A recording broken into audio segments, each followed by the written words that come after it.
Welcome to this recorded lecture on bilingual education. Overall, we're going to look at three different themes. We're going to look at bilingual education, what we know about different models, education with bilinguals, which is different, and multilingual education. So if you are not currently or in the future looking to work in a bilingual education program, you might want to fast forward until about slide 33, I think, or 34, when I'll start talking about education with bilinguals rather than specifically bilingual education. So we're going to start by defining bilingual education, what it is. Essentially, bilingual education is an educational approach in which two languages are used for instruction of academic content. They can be spread in different ways, but it's not the teaching of a language in school, it's teaching through language. So we look at critical elements of bilingual education. We know that the two languages have to be used as what they call a media of instruction in content areas, that the focus is on the progressive development of both languages within the school setting, so what we would call additive bilingualism, the implementation of some kind of content-based instruction, and we'll have a look at what that means. There are different modes of content-based instruction, and that students' overall academic achievement and cognitive development is considered in both languages. So there are sometimes programs that call themselves bilingual. They teach in two languages, but only assess in one. That's not really a fully bilingual program. So we're going to talk about different forms of bilingual education and what the kind of outcomes are and what the target groups are as we get to grips with the wide variety of what falls under the term bilingual education. So the first is what we call monolingual forms of bilingual education. And these are educational programs that take in bilingual learners that need to learn the school language by and large, and that the expectation is that that's what they'll do. They'll learn the school language. So they're not focused particularly on the development of bilingualism, but because they are educating bilingual youngsters or could be bilingual youngsters, we still consider them forms of education. So there are three different types of programs that fall under this category. The first is submersion education, which is your basic sink or swim. We're going to take a minority language speaking child. We're going to drop them into a majority language school. We expect them to learn the language, assimilate, and come out. We're happy if they come out monolingual, as long as they speak the majority language. So this is classic all over the world, wherever schools take in children who are not speakers of the school language and don't give them any particular support, but expect that they will just get on with things and learn the school language.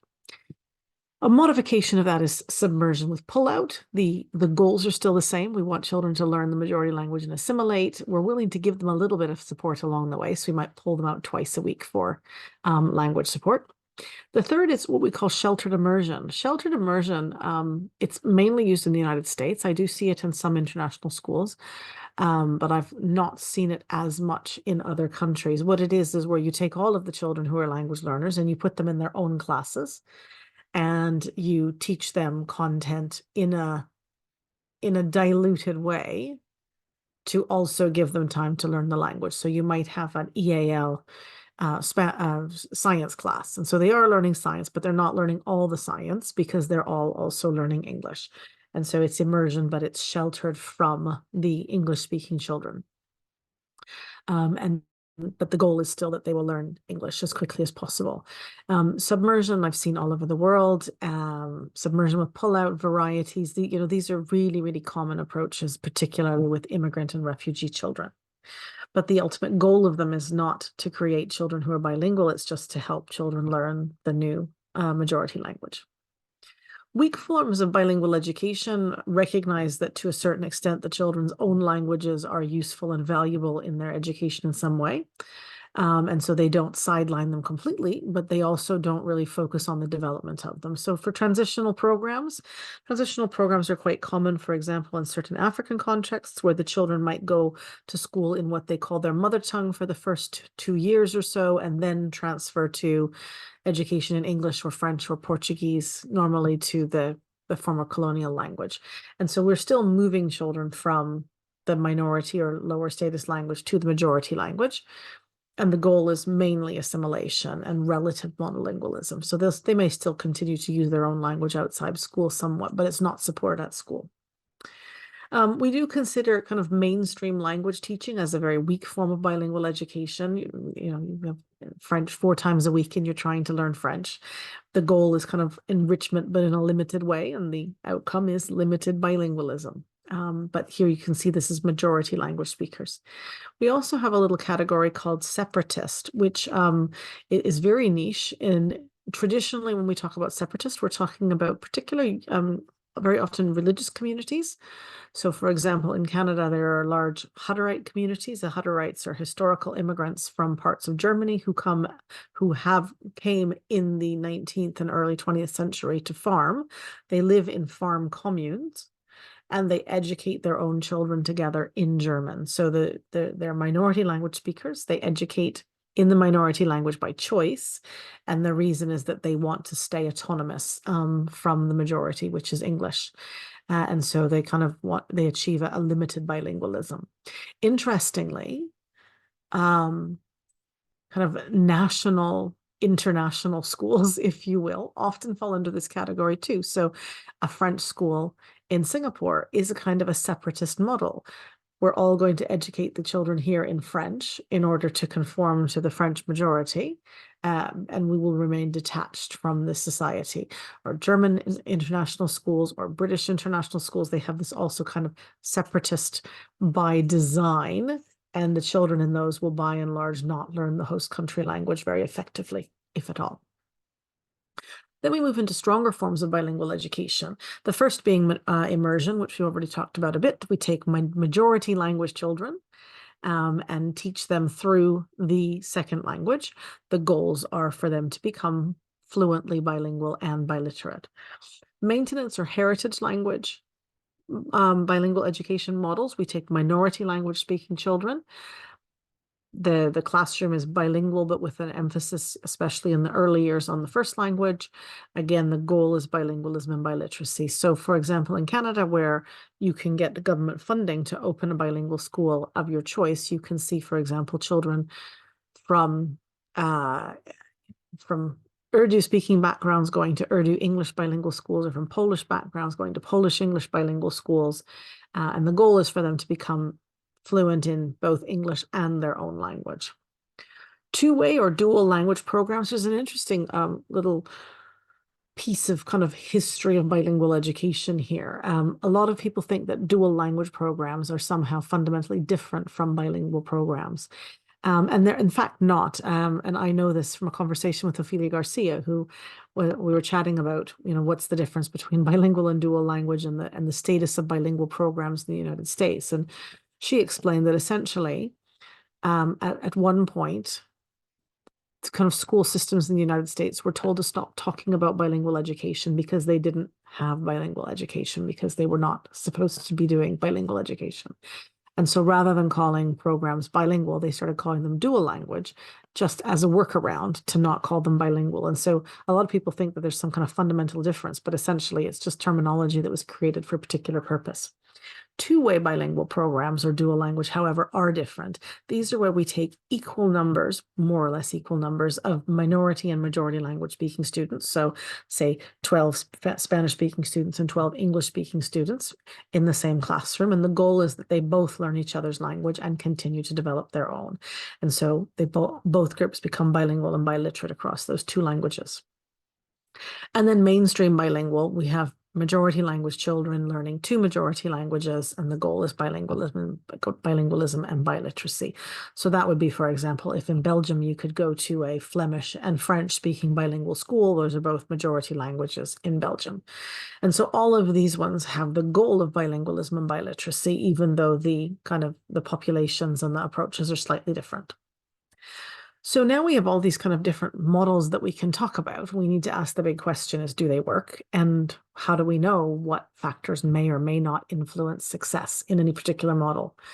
So this is a really interesting kind of typology of contextual and structural characteristics of bilingual education, which is designed to help us think through all the different factors that will influence the success of any particular child in a bilingual program or any particular program overall. So you can see under the contextual characteristics, you have characteristics to do with the students and the teachers. And under structural characteristics, you have characteristics or variables to do with the program itself. And so if you look at these, you can start to think through how we need to reflect on these when we're developing or delivering a bilingual program where children come with a variety of different contextual characteristics, or where the program is very different. So if we look at, the stability of children in a program, the ideal bilingual program is designed for children to come in when they're young and finish at the end. It's not designed for children to kind of leave, or, well, they leave with what they have, but it's not designed for children to come in the middle without having had the prior development of the lower years of the program. We also know that first language background has an influence. So if they come in speaking the language of the school or one of the languages of the school, that's a different situation than if they don't have any of the languages of the school. And also the language distance piece. So if the language that they speak is very different from the school language, all of these will influence kind of the trajectory of children. We know that the background of the teachers will influence as well, their own degree of bilingualism, how easily they can use the languages, how easily they can cooperate with each other, how well trained they are for delivering bilingual education. Then when we look at the structural characteristics, we know that there's a difference between, for example, a school-wide bilingual program where everybody's doing the same thing, or just one class of bilingual within a wider, say, English-speaking institution. There's just impact on the amount of input and opportunity to use the language students get. We also know that there's an effect if it's a one-way program, so all majority learning the new language, or if it's two-way. And then, of course, there are all kinds of effects around the allocation of the languages, how it's taught, what's used across the curriculum, what's used in the classroom. And so you can see just from this particular typology, it's really actually complex to look at what's going to make any particular bilingual program successful or not. And so this is kind of one of the earliest typologies we have. I'm going to show you a second one now so you can see how much more we've developed it. So this is from Garcia, 2009. And so now we have three categories: situational, operational, and outcome.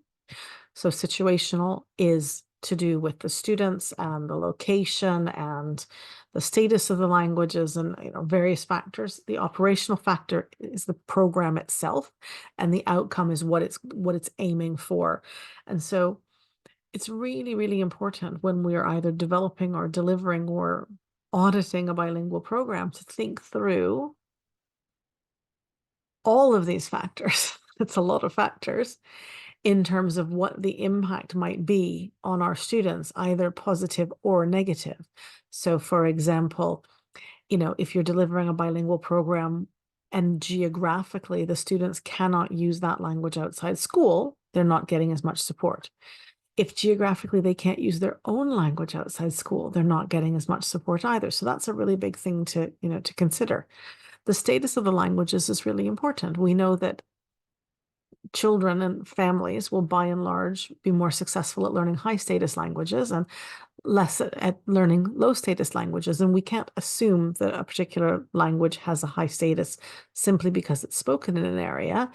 In many contexts, particularly with international education, English is the high status language and the local language is low status or lower status. And so that impacts outcomes as well.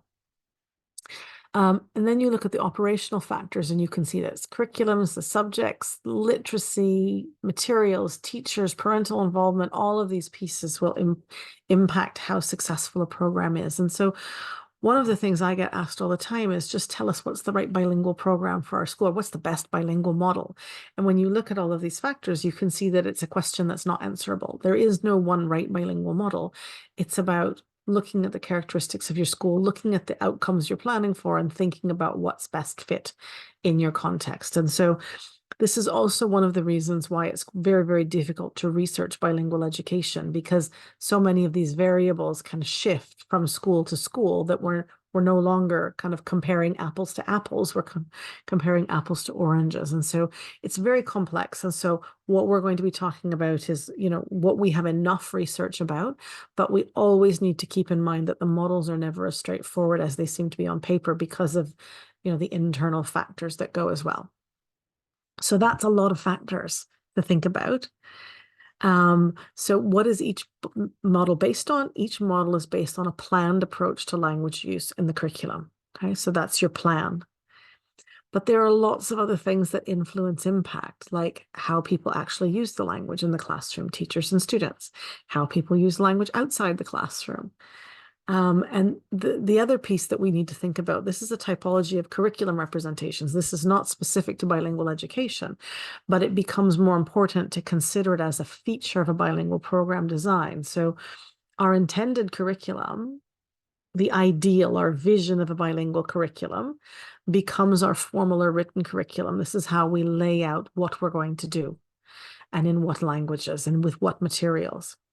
How any one teacher implements that will be interpreted by the teachers into their classroom for their learners. And the actual process of teaching and learning, also called curriculum in action, will change according to the students in the class. So the way you teach a unit one year when you have kids who are really strong in French will differ to how you teach it the next year when you have far more students who are still developing French.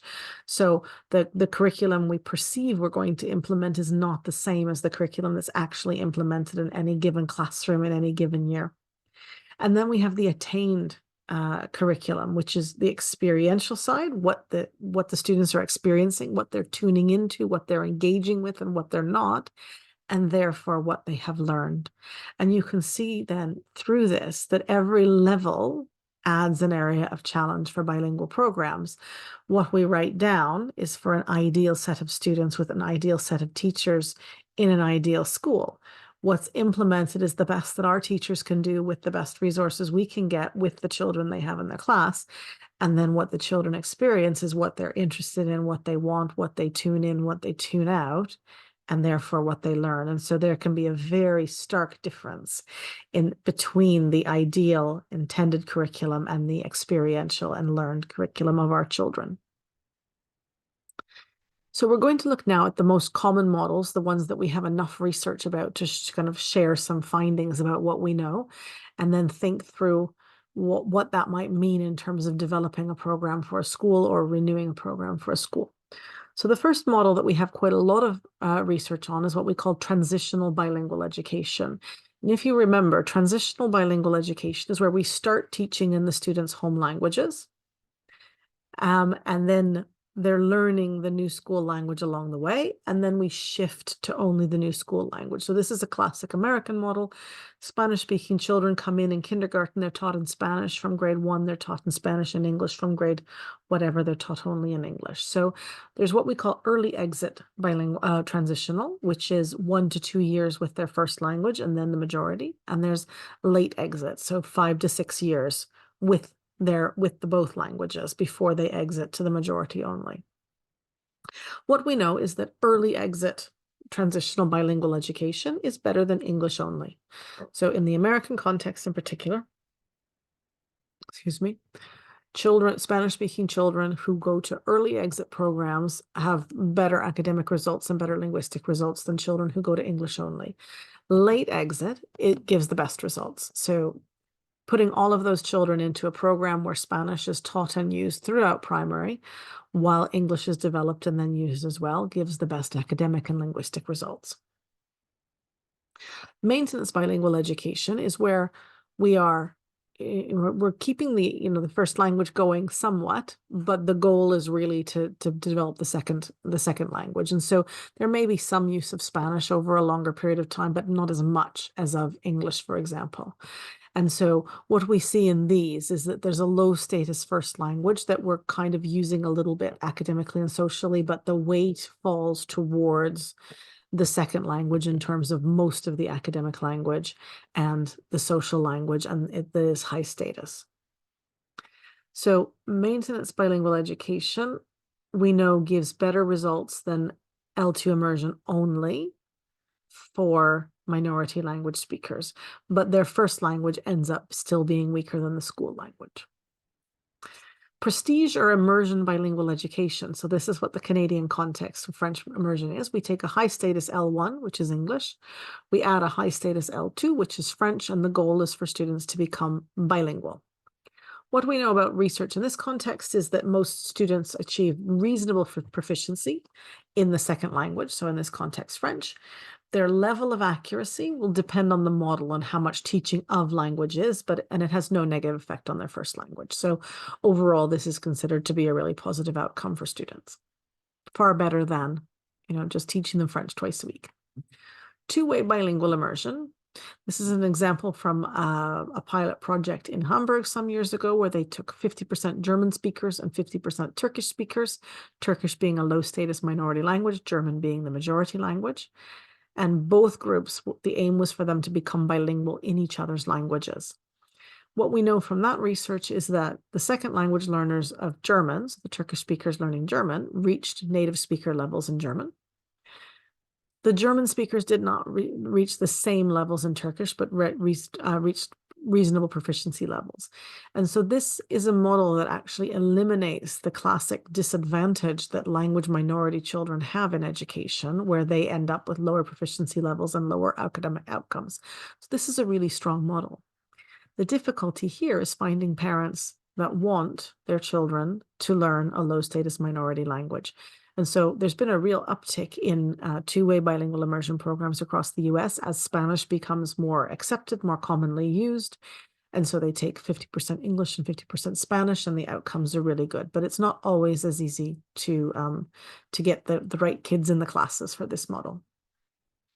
Developmental bilingual models are ones that consider the bilingual proficiency of the child to be the endpoint. And within that, they use their first language and second language in different ways without it being kind of as much of a formal structured model. But the goal is full academic proficiency in both L1 and L2. And so we take both of those languages and just use them in integrated ways. And these programs have quite good results, but there aren't very many of them. So what are the limitations of immersion education wherever it is in the world? The first thing we know is that school language is formal language. And so a lot of children who are developing language through school develop what we call instructional fluency.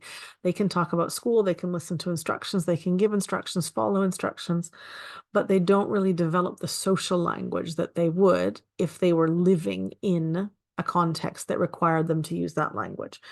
And so they develop a much more academic fluency rather than conversational fluency. So that's one of the big limitations. We also know that in classic immersion models where we just teach through the language, so I'm just teaching through Japanese or teaching through French or teaching through German, the levels of fluency for some skills will be quite high and for others won't be as high. And so, for example, reading and listening tend to be stronger than speaking and writing. Speaking and writing require more explicit teaching of language rather than just simply teaching through language. And so the level of fluency will depend on the model that a school is using. There is a model that is currently developed and used mainly across Europe that's called CLIL, or Content and Language Integrated Learning. And this is basically kind of flexible, modular bilingual programs where they teach certain subjects through English, mainly English. It can be other languages, but in the European context, it's mainly English, in order to increase the amount of input students get, rather than just teaching them more language classes. And so it's where subjects or parts of subjects are taught through a foreign language, with the aim being both content learning and development of the foreign language. So content and language integrated learning is quite popular because it allows more exposure to the target language without carving out more time in the curriculum. And it kind of is based on this idea that of immersion, that if we teach through the language will come as well. But the principle is that all of the students in the school or in the class are developing their English. And so there's no expectation that they have full English proficiency before they start studying in it. And so it's meant to integrate both teaching of language and teaching through language. So what should it look like? So this would be a learning objective in a really well-developed CLIL science lesson. The learning objective would be to understand and differentiate between ecosystems by describing, evaluating, and comparing using comparative, superlatives, and subject-specific vocabulary. So here you can see there's a content objective to understand and differentiate between ecosystems. There's a language objective to use comparative, superlatives, and subject-specific vocabulary. Or sorry, by describing, evaluating, comparing, and the specific language features are using comparative, superlatives, and subject-specific vocabulary. So you can see that the learning objective has all three of these pieces. However, I don't see that kind of planning very often, and I visited quite a few CLIL schools. Far more often, CLIL is just immersion under another brand name, if you will, because to develop learning objectives like this requires a lot of subject expertise, but also a lot of language expertise. To know that you need comparatives and superlatives to compare requires knowledge about language. And so CLIL schools function in different ways. Sometimes it's a subject teacher paired with an English speaker. Sometimes it's an English teacher working with the teachers, but it's to try and infuse the curriculum, if you will, with the specific language objectives. That's quite tricky. But ideally, we should all be doing. And so now we're going to look a little bit at what perceived expectations are about bilingual education, what the challenges are, and then what we really know about certain characteristics. So there are lots of different ideas around bilingual education. Assumptions that there's a one-size-fits-all model, assumptions that only bright kids can go to bilingual education. So we're going to look through these different myths one by one and unpack them a little bit. The first is there's a real tendency, particularly in immersion education, to say that only kind of strong students or students who are linguistically gifted should be going to immersion schools, and that somehow being intelligent is important in becoming bilingual, when this is not the case at all.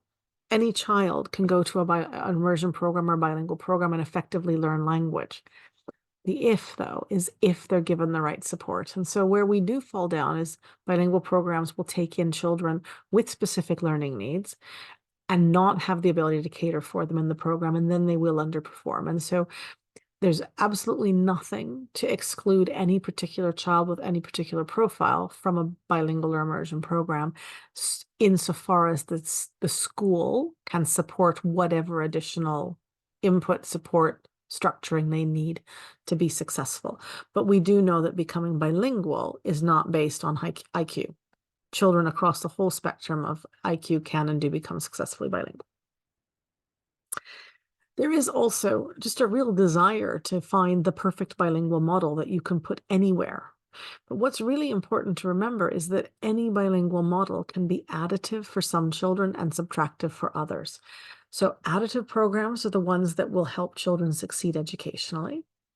Subtractive programs will atrophy the students' language development and also impact their academic success. And so, for example, if we take a hypothetical Dutch-English bilingual program somewhere in the Netherlands, and we say, so English-speaking children coming into the English-Dutch bilingual program, it will be additive for them. They'll be fine. Dutch children coming in, it will be additive for them. They're adding English, they'll be fine. So the children coming in with either, we can say quite clearly that if the program is well constructed, it will be additive and the children will succeed educationally. But imagine a child comes in from a home where they speak Polish and Spanish, with each parent.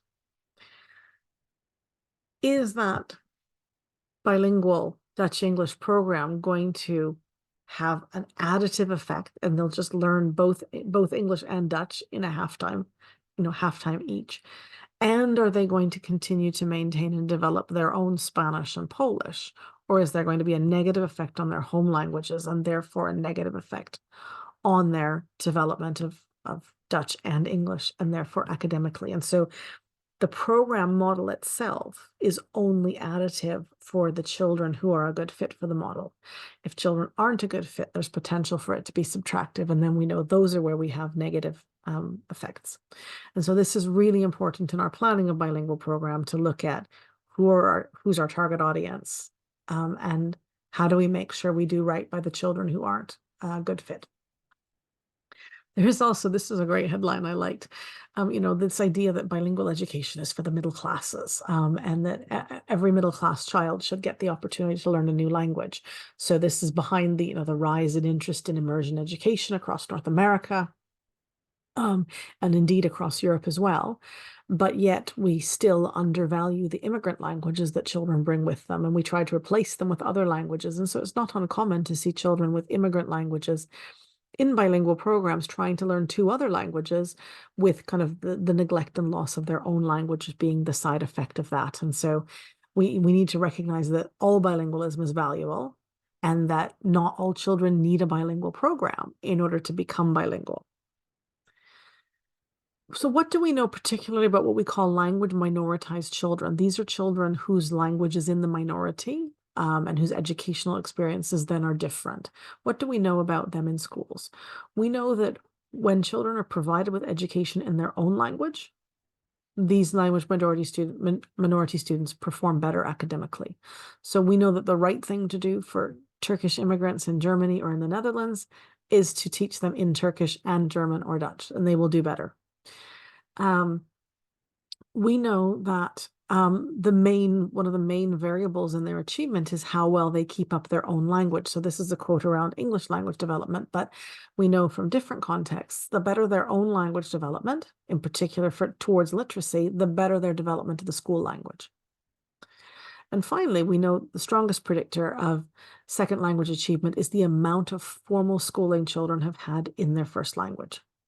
So the more first language schooling they've had, the higher their achievement in the second language. And so this is a strong argument for starting immersion programs later. Give them education in their own language for the first 3, 4, 5 years, then introduce immersion in the second, and you'll get much better results. So we don't have to always, fall back on this earlier is better. So where is the most value when we're developing bilingual programs? The most valuable is so what we're going to look at first is early prestige bilingual education. So this is children who already speak one high status language, and we're going to help them learn another. There are slight benefits to early prestige bilingual education over late immersion, mainly to do with accents. So for example, in Canada, we have early immersion, which starts at 5 years old. We have delayed immersion, which starts at 10 years old, and we have late immersion, which starts at 12 years old. And when you look at proficiency at the end of secondary school across those groups, overall their proficiency is similar. The advantage is mainly to do with accent. The students who start younger are more likely to have that mythical native speaker accent, which really should be irrelevant anyway. But so we know that it doesn't have to be earlier. We know that early prestige bilingual education benefits a second segment of the population that's already likely to do well academically. We're taking majority language students from a certain kind of home. We're adding another language. Good for them, but it's not going to make a significant difference for them on their outcomes. We also know that early prestige bilingual education programs are potentially damaging to students who don't speak those languages at home, as they'll have to learn both languages, and it will be slow and potentially at the expense of their own languages. And so when we look at our own characteristics, we need to recognize that for some schools, an early bilingual program isn't necessarily the right fit. Developmental bilingual education, where we pay attention to the development of the languages of the children from their home to the school and then through, is the strongest kind of bilingual education. And it's the kind that will even out those educational disadvantages. And so potentially this is where we should be putting our time and our money, is to really developing a wide variety of approaches that will support children's home languages in their early years in education, and the acquisition of the target or majority language as they move forward. So does a bilingual curriculum always mean a bilingual pedagogy? Absolutely not. In fact, a lot of bilingual education is distinctly not bilingual. It's two monolinguals education. So you have this classroom or this teacher or that teacher, and these languages are separated. The majority of bilingual education takes quite strong boundaries and says, You shouldn't mix languages. The same person shouldn't speak both to the children. There were really some quite strong boundaries in place, with no real research to make that clear. And so Jim Cummins calls this the two solitudes of bilingual education, where you're doing things in silos. And it's still really common, this idea that languages need to be separated. And so this comes from, two different lenses on bilingual education. The first is monoglossic, which considers that languages are separate and we're going to add or subtract. That we talk about language interference, and that they need to be separated in bilingual programs. This idea that it's like two monolingual programs and two monolinguals in one brain. A heteroglossic perspective takes a different approach, that languages are interrelated and complementary. We're adding to our children's systems. We're talking about multilingualism in dynamic ways, and we're recognizing that languages can and should be used together for education. And so a lot of bilingual programs are built on monoglossic norms. Part of the multilingual term is this idea that actually heteroglossia has something to bring to bilingual education as well. So what do we know about what makes a successful bilingual program? We know that it should be a co-planned, co-delivered curriculum, one curriculum shared across two languages. The students should feel that they're having one educational experience, not two separate things going on. So we shouldn't be teaching two math units at the same time, one in English and one in the other language, or one in French and one in the other language. We know that that's not effective. Planning ideally should be based on meaningful transitions across languages, moving away from time, space, person. So we should be looking at the curriculum and thinking about how do we make sure that they have dedicated time in each language to dive in. So we can do a whole unit of social studies or a whole unit of the PYP in one language and really just dive in and extend our language ability, and then shift. So we're really starting to look at how we move away from, mornings and afternoons or day on, day off, which force children to make transitions in their learning across languages that aren't helpful for learning or for language acquisition. We need meaningful connections across languages when it enhances learning. So we need to be making those connections remember, you just, you did this last week already in German, and now we're going to do it in English and talk about it in the same way. So we need to enhance those cross-linguistic and cross-curricular connections. We need a balanced literacy program, not both at the same time, ideally the strongest language first, but that eventually reaches the same level of literacy in both. And we need assessment of the curriculum in both languages as appropriate for learning. And so these are kind of the 6 pillars that we are looking to when we want to design a strong bilingual program. And you can see that they're quite challenging to what would be the current models in many, many schools, especially around time, place, space, and curriculum transitions.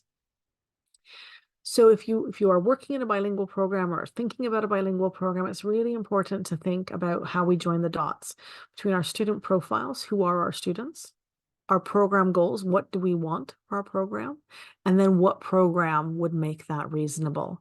So I'm going to leave you with these 4 reflection questions for those of you who are involved in bilingual education. As you think about your program, think about who is being served, what you want it to help them achieve, what factors, going back to those tables of factors, what factors are within or out with your control that will help success, promote success, and what factors are within or out with that may interfere with success for the program itself or particular learners. We're going to move into the second part now, which is education of bilinguals, which is different from bilingual education. So this is education that's not designed to be a bilingual program or an immersion program, but we're working with bilingual or multilingual children. So bilingual pedagogies in multilingual schools. I'm going to talk about the UK. So there's a high level of diversity in some schools in the UK. So for example, here in Oxford, where I live, across 3 year groups and 4 schools, there were 38 languages represented. And people think that that's quite high. But if you look at international schools, very often they have, 38 languages across 2 or 3 year groups, and they have, upwards of 60 or 70 in a school. So they have diverse and super diverse classes. And so we need to look at this and realize that actually in these contexts, the bilingual program isn't a good fit because you've got too much language diversity to be able to create a program that will meet the needs of your students. And so the implications for curriculum design is that we can have bilingual or multilingual pedagogies, but a program itself is going to be unwieldy, if not impossible, because there's just too many languages represented. So we're going to look now at multilingual education, which is thinking about how we involve multilingual children's languages in a more effective and integrated way. So we have children who bring various first languages to the class. They're all learning the same second language, which might be the first language of some of the children. And more and more now in primary school, we're adding in third languages as well, whether that's an international language or a host country language. And we're kind of developing a multilingual repertoire. And the idea is targeted proficiency in all languages.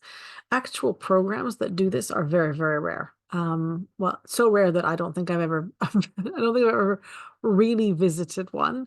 I've heard of a couple, but I've not had the opportunity to see them. And it's because they are very complex, but we can take some of the understandings about what this would be like and think it through in terms of our own multilingual classrooms and what we could learn from it.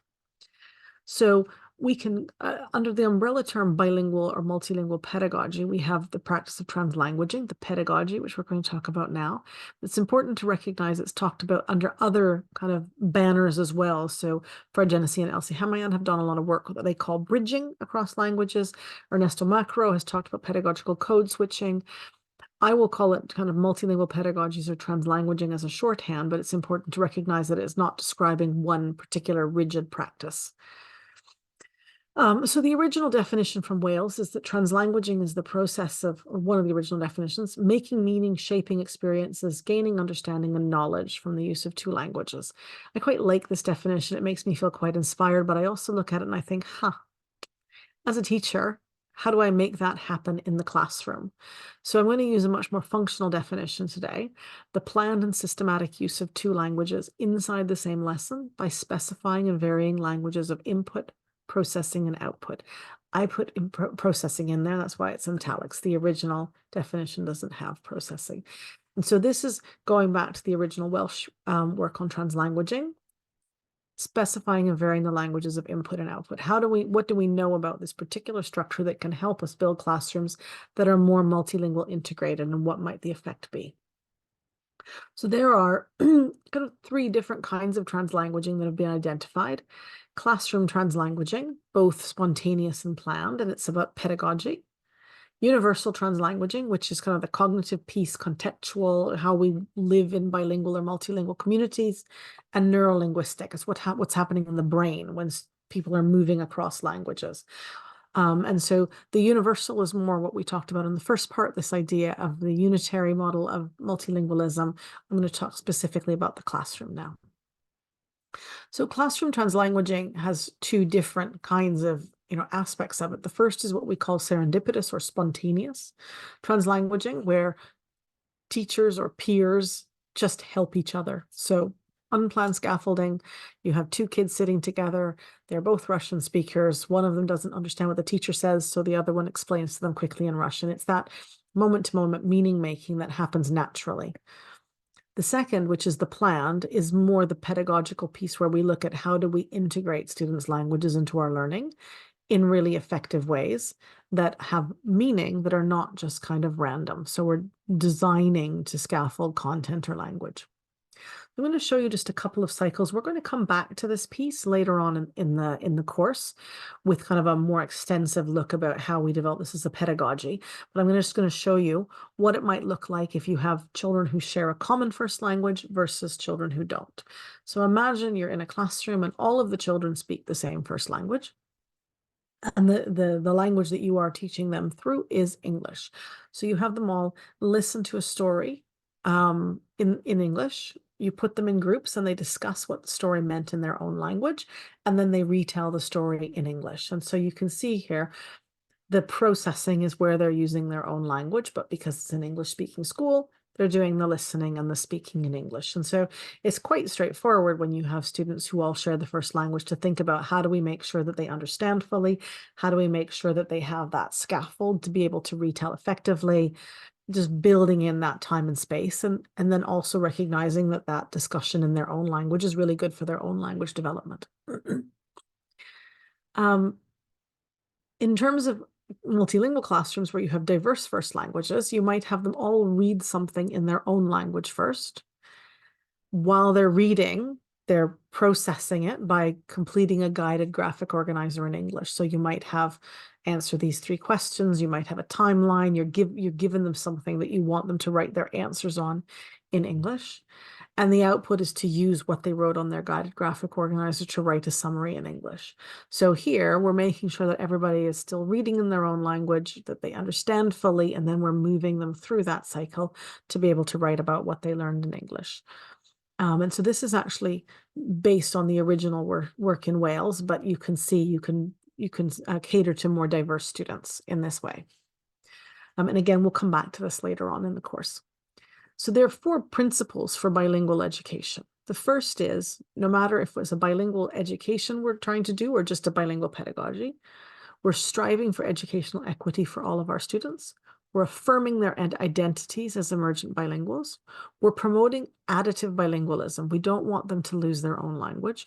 And we're structuring for the integration of students, both at different levels of proficiency of the school language and at different levels in terms of content in their own language.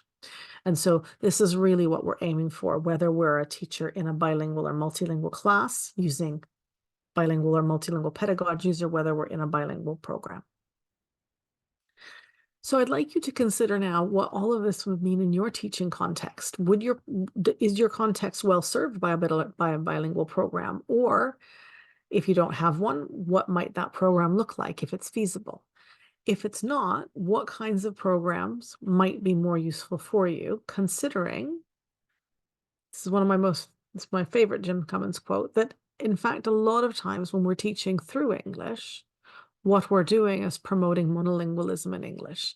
And so we really have to think about how we are being more intentional in our choices to support all students in acquiring particular English, because English is the Pac-Man of languages. It eats up everybody else's language.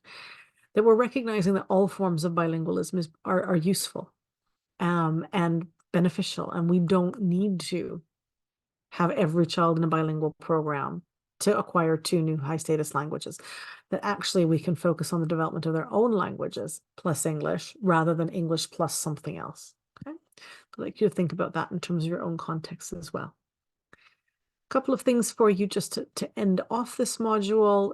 Your fun stuff is a couple of little, well, I believe one's a video and one is an article. So I hope you enjoy that.